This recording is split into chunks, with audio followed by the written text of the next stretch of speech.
There's no combination of words I could put on the back of a postcard, but I can tell you that I'm Ruby Carr, and this is the story of Jack Johnson's Better Together. You know the songs. Just making people feel something. It's been a pleasure to work on this song with her. But do you know the history? It's a struggle making any kind of record. I don't always have the direction or concept. This is Encore, an in-depth look at the stories behind the music. Here's iHeartRadio's Ruby Carr. Hey, do you guys remember albums? They were these things that had music on them, and you would listen to them from start to finish. They came in various shapes and sizes, from vinyls to tapes to CDs. Okay, I'm just going to stop myself right there. Everyone knows what an album is. Yes, even in today's streaming-dominated, playlist-loving music economy, there are plenty of artists that still aim to release the perfectly curated, long-form experience of their music, and plenty of adoring fans that judge their favorite artists on their album-based output. Take Taylor Swift's eras, for example. Those eras are defined predominantly by a corresponding album cycle. We know Taylor through who she was around the time of Red, 1989, Reputation, or Lover, and in turn, she reflects that back to us. And we'll find out even more when Life of a Showgirl comes out. Justin Bieber, at the time of writing this very episode, has just released his first full-length album in over 4 years, shocking the world with a full 21-track output that really showcases the significance of what happens when an artist we love drops a fully fleshed-out vision of where they are musically, and then I listen to it on the subway just vibing. So I think that when the age-old artists just don't care about making good albums anymore, or kids these days just want TikTok hits debate pops up from time to time in the online discourse, what people are really looking for is a far more personal sense of nostalgia. A time when they discovered an album at just the right time and were able to relate to a collection of songs so perfectly. Now, obviously, everyone has their own completely subjective take on what a classic album is, with a potentially endless list of criteria on the reasons why. Maybe you're a no-skips kind of listener, where an album can only truly be one of the greats if you can listen to every note of every song tirelessly. Maybe you're the most hit singles person, where you're looking at the facts of how many songs from an album charted and entered the general consciousness of the most people selling the most copies. Or maybe you're the exact opposite. You lovable little hipster you, where you measure the classic album experience by the very fact that it isn't the most loved work in an artist's catalog, but the most artistically experimental or influential. Or maybe you just love saying your favorite album is one that no one has ever heard of. You know who you are. And listen, you can also be a mixture of all of those things. I'm not judging you. This week, though, I want to talk about a bona fide sleeper hit of an album with bona fide sleeper hit singles, a charmingly upbeat and wholesome record by a guy who surfed his way into our hearts some 20 years ago with songs that equally resonate as much with a trip to the grocery store as a trip to the beach, but like in a good way. I am, of course, talking about Jack Johnson's 2005 effort, In Between Dreams, and its heartwarming first track, Better Together. In what is truly one of music's chillest origin stories, Jack Johnson was born in beautiful Hawaii in 1975. Son of surfer Jeff Johnson, Jack's first love was, of course, surfing. He was an avid surfer by the age of 5, and by 17, he was the youngest invitee to make the finals of the lauded Pipeline Masters event in Hawaii. I was lucky enough to have 2 older brothers that surfed, and my dad, and even my mom used to go out and boogie board with us, and so just got turned on to that at a young age, and that's definitely the funnest part about life for me is riding waves. Things went sideways for young Jack, though, as he was involved in a serious surfing accident at that very same event, with Johnson needing over 100 stitches in his forehead and the removal of some teeth. Soon after the accident, Jack would trade the surfboard for the director's chair and enrolled himself in film school, as well as joining a local band called Soil and playing the University of California, Santa Barbara campus's party scene. In what sounds like the plot of a straight-to-video movie, Soil played the university circuit to some success, even opening for up-and-coming chill dude legends like Sublime and Dave Matthews. But Soil weren't the only ones. As legend has it, psychedelic pop band Django Reinhardt were also on the come-up, gaining in popularity and rivaling Soil for the eyes and ears of the California diehards. Fronted by multi-instrumentalist Zach Gill, who according to his Wikipedia plays piano, accordion, ukulele, guitar, banjo, and vibraphone, Django and Soil's rivalry ended not with a battle of the bands for the ages, but an amicable, mutual respect for each other and lifelong friendship that saw the two eventually joining forces as bandmates and collaborators to this very day. But we'll get to that.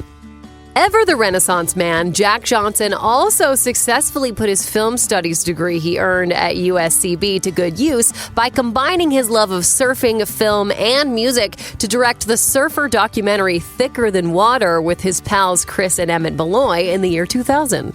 My friends and I, we were all surfing all the time and kind of wanted to be pro surfers, at least we thought at the time, you know, when we were like 14, 15. So I got a video camera for my birthday, and my friends and I would take turns filming each other. But it wasn't about doing the filming, it was about being in the film.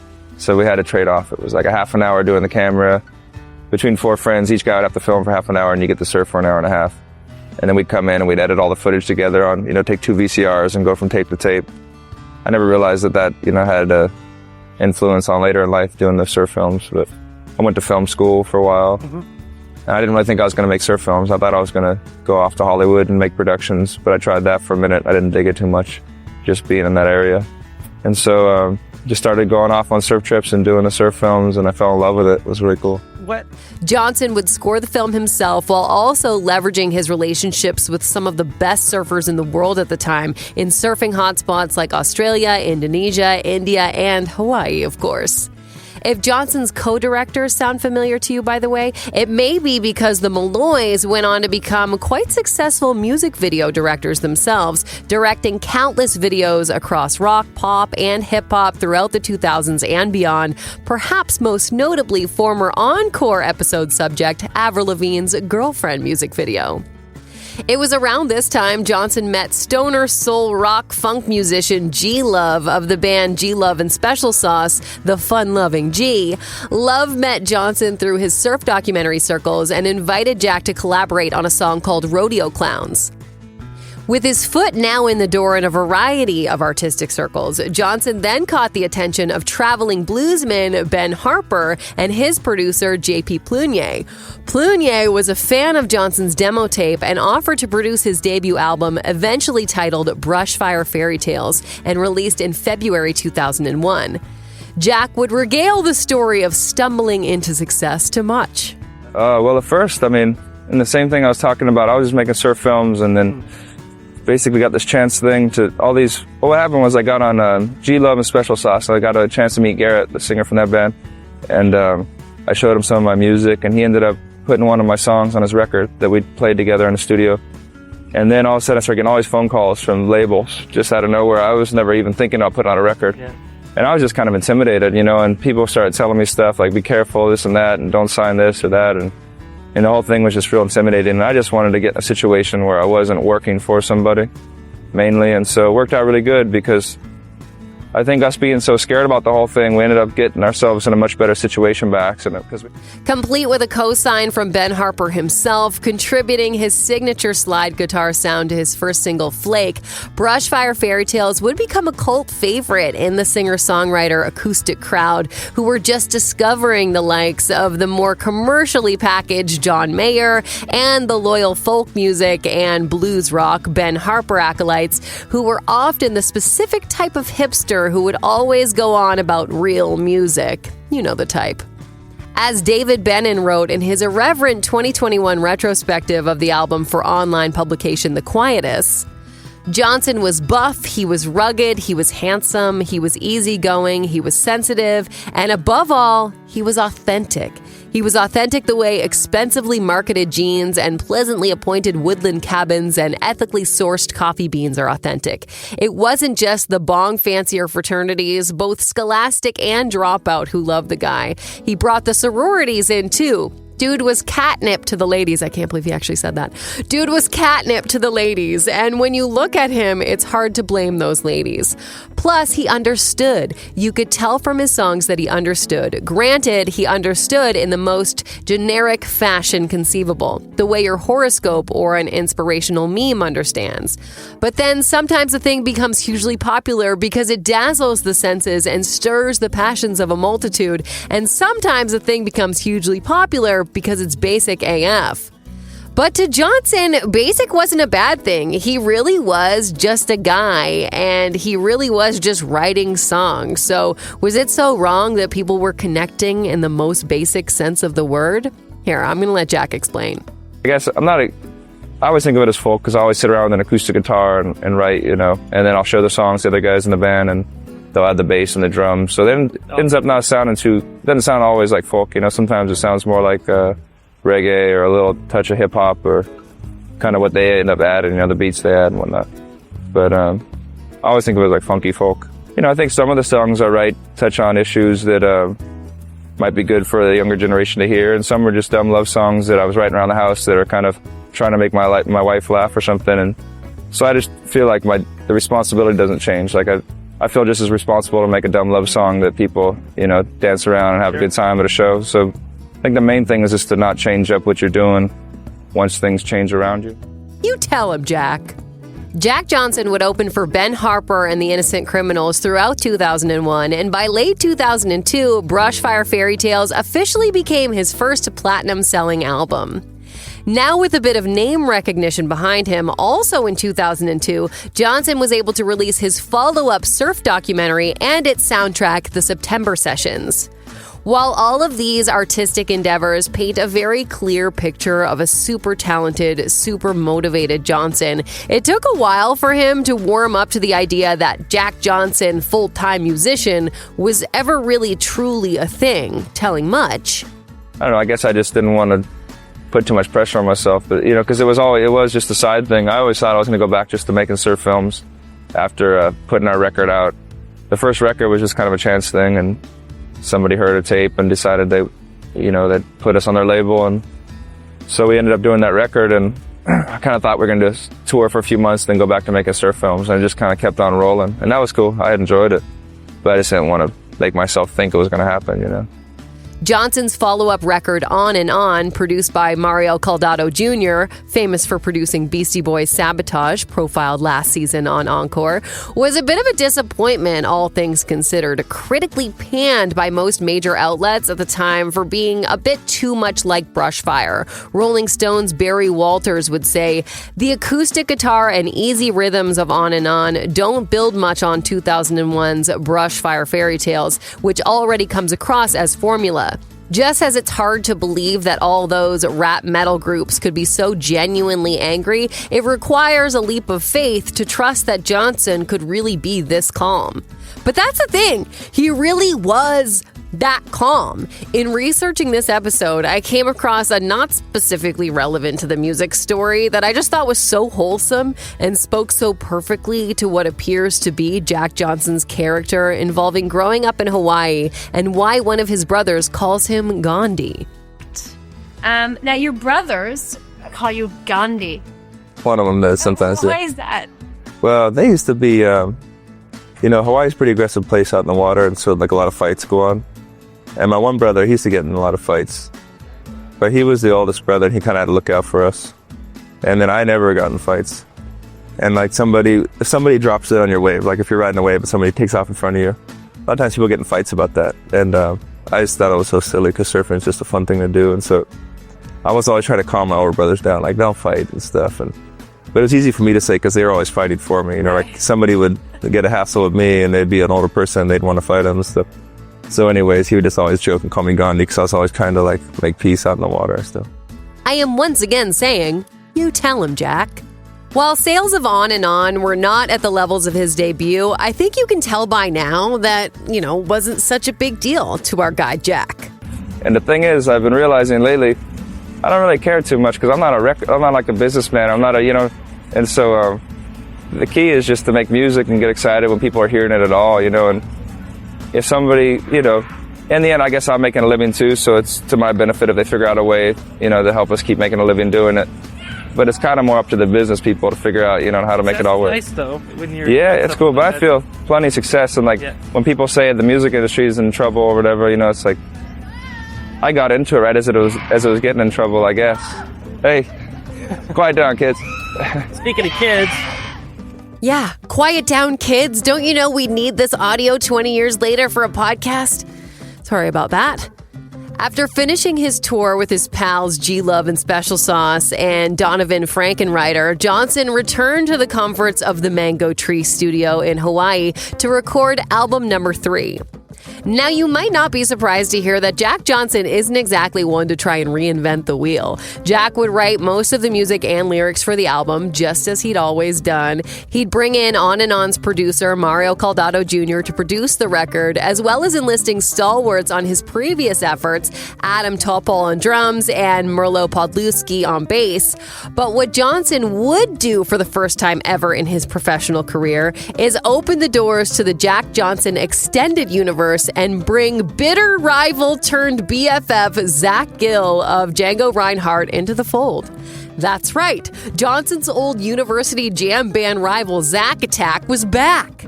Gill would live up to his multi-instrumentalist moniker on the record, playing piano, accordion, and melodica on select tracks.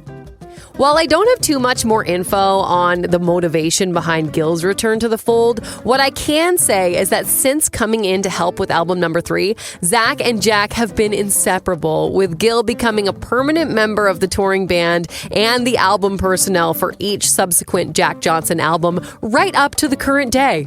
I just love a happy ending. Released in March 2005 on his own label Brushfire Records, the album In Between Dreams featured a bright yellow front cover with a simple silhouette of a mango tree and Johnson himself, guitar by his side, picking a mango. The mango tree was, of course, a nod to Johnson's beloved recording studio, while the title of the album was a reference to the space between dreams and reality, a metaphor for his own surreal life as a successful musician. On the title, Johnson would tell much. It's fun. It's kind of it's like an adventure that I get to go on every once in a while. Also, what the title for the new record kind of refers to is In Between the Dreams is when I'm back at home and in my reality. Because even, right now, and I have to do some other interviews and kind of going around doing a week of press right now, and it's fun. I try to keep a positive attitude and just think of it as being a fun adventure I get to do. But it's not my reality. It's just a strange thing. First single, Sitting, Waiting, Wishing, released in January 2005, was an adult alternative Billboard #1 hit that told the simple tale of unrequited love. As he was, of course, happily married, the song was not supposed to be a story from Jack Johnson's perspective, but a fun little song to cheer up his friend. He would tell the Honolulu Advertiser, "A friend of mine was trying to get this girl named Michelle, and I tried to write a song that would help him have a laugh at himself because he was spending so much time trying to get her, and it obviously wasn't leading anywhere. This one was just to cheer up a friend." It seemed, as always, that relatability was Johnson's only real goal for the record, as he had really begun to notice that fans of his would often revel in the comfort of the normality of his music. Songs that they themselves not only saw themselves in narratively, but almost as if they could have written them too. I guess, yeah, that's a good point. Like, one thing I hear a lot is just that I feel like if I was able to put the words together, that's the song I would have written, that it really speaks to me. I feel like it's about my life a lot of times. So I think I'm probably just your average Joe, enough that when I write a song, it speaks to a lot of people. And a lot of people, if they were to put together a song, that's the one they would have written. So, and I feel that when we're playing a show and you hear everybody singing the words back, it's not your song anymore, it's everybody's. Once they listen to it and they identify and they put it into their own life and they're singing the words, it's everybody in that room, you feel the energy. And so I like that about the songs, that, everybody shares them. second single, Good People, was as cheery of a protest song as you'll ever hear, which also became an adult alternative number 1, and third single, Breakdown, gained Johnson a bit of a sly hip-hop cred when it was interpolated by underground avant-garde rap duo Handsome Boy Modeling School. But of course, it was the subject of today's episode, fourth single, Better Together, that would become Jack Johnson's signature song. Released in early 2006, Better Together is the introductory track to In Between Dreams and features all the hallmarks of a classic Jack Johnson joint. The soothing, slinky acoustic guitar lulls you in before Johnson begins the romantic ode, fitting in more syllables than the beat allows for, singing, "There's no combination of words I could put on the back of a postcard," but better than that. Like an overexcited kid just dying to tell you the tale that they've embellished a few of the details of. Do kids do that? Oh, do I do that? From there, as mentioned, it's just straight up relatability, simplicity, and authenticity packed into a song that somehow sounds like the most elevated campfire tune you've ever heard. The lyrics could be interpreted as sickly sweet for sure, but nothing overstays its welcome. Grounded in both idealism and reality all at once. Written for his wife, Kim, Johnson would say, "It was a song that was pretty much complete before entering the studio. It was really just a song that I wrote for my wife. The love songs always start out for her, but then I try to make them pretty broad, so they're for everybody by the end." The little piano breakdown in the middle of the song, by the way, if it sounds familiar to you, is an interpolation of the piano class favorite Heart and Soul, a song released so long ago, 1938, that I'm pretty sure Jack Johnson didn't even have to credit the original composer, Hoagie Carmichael, who was born in ye olde 1899 and died in 1981.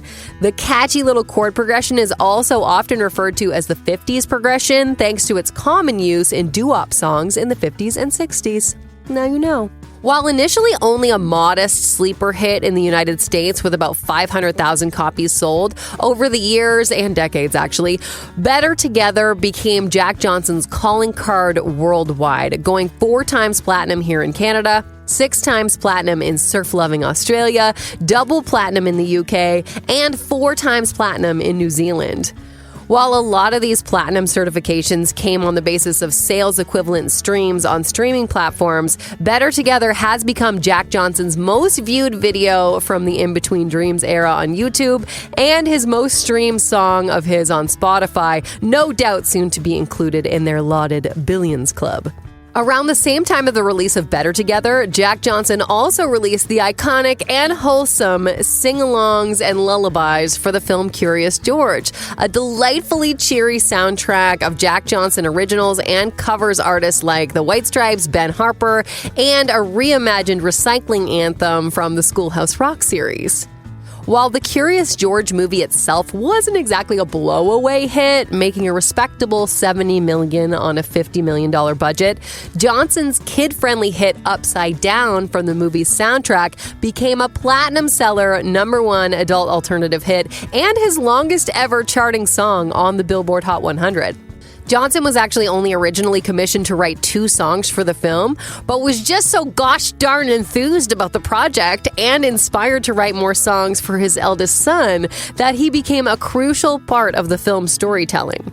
Kathy Nelson, president of film music at Universal at the time, would tell the LA Times, "Music is so important to the movie. Our main character doesn't speak. He makes little noises. He squeaks. Since George doesn't speak, Jack Johnson decided he wanted to be the voice of George, so his songs provide the narrative." You tell him, George, or Jack. In Between Dreams would solidify Jack Johnson's legacy forever, going double platinum around the time of Better Together's release and garnering a Grammy nomination in 2006 for Sitting, Waiting, Wishing, while also buoying the Curious George soundtrack and 2002's On and On to platinum status in its own right.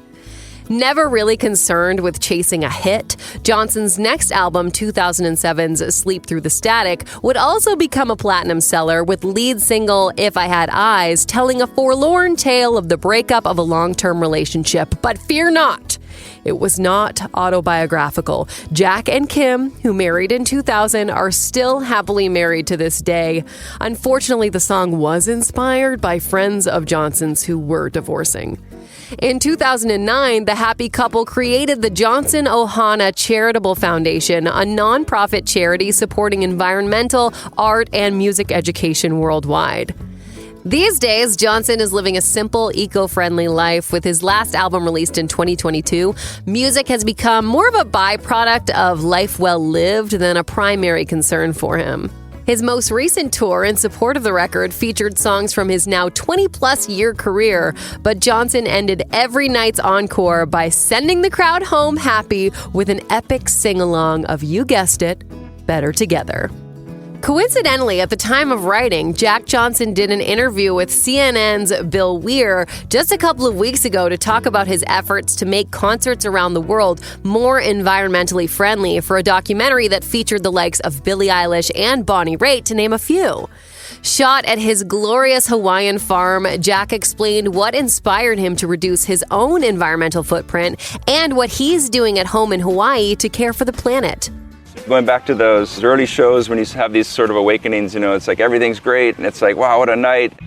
And then you walk out on the stage after everybody's gone and you just see a sea of plastic water bottles. And all of a sudden you're at an amphitheater and you look out back and you realize, whoa, there's multiple trucks here, there's multiple buses. This is a footprint, an environmental footprint that's kind of bigger than I realized. It's all of a sudden it gets here and it's a little wake-up call of, okay, how can we do better? What can we do? I just started looking, okay, Willie Nelson he's running all his trucks and buses on biodiesel. Let's do that. Neil Young's putting on the Bridge School benefit every year. Let's do something like that in Hawaii. While some of my musical heroes would demand bathtubs of booze or other pleasures in their concert riders, he started asking for composting stations, locally sourced food, and plastic-free shows, until such demands became known among promoters as the Jack Johnson package. Yes, the Kokua Farm, a word that means to help with joy, is Johnson's home base, a place where he and Kim teach kids about caring for the planet and living sustainably. You might even say, better together. I'm Ruby Carr. Thanks for listening to another episode of Encore. Listen, they won't always be this wholesome, but they'll always be fun. New episodes every Thursday. Encore is an iHeartRadio Canada podcast. Download the free iHeartRadio app and subscribe. Thank you. Thank you so much for coming.